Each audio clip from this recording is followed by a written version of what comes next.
সিলেটে নৃশংসতার শিকার কলেজ ছাত্রী খাদিজার ডান হাতের অস্ত্রোপচার শেষ হয়েছে।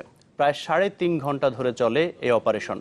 চিকিৎসকরা জানান অস্ত্রোপচার সফল হয়েছে কিনা তা জানা যাবে 1 সপ্তাহ পরে। খাদিজার শরীরের বাম অংশ অবশ হওয়ায় এখন সেদিকে অস্ত্রোপচার করা সম্ভব হয়নি। খাদিজার ভাই শাহিন জানান তার বোনের চিকিৎসার সব খরচ বহন করছে সরকার।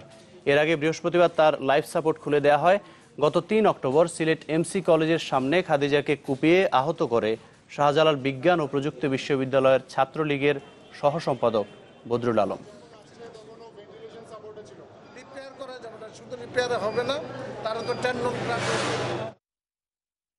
আজকে আমরা ডান হাতের যে সমস্ত ডান হাতের সামনের অংশে পাতার মধ্যে পামের মধ্যে যে সমস্ত ইনজুরি ছিল এবং এতে কয়েকটা আঙ্গুলের টেন্ডন ইনজুরি হয়, কেটে যায়।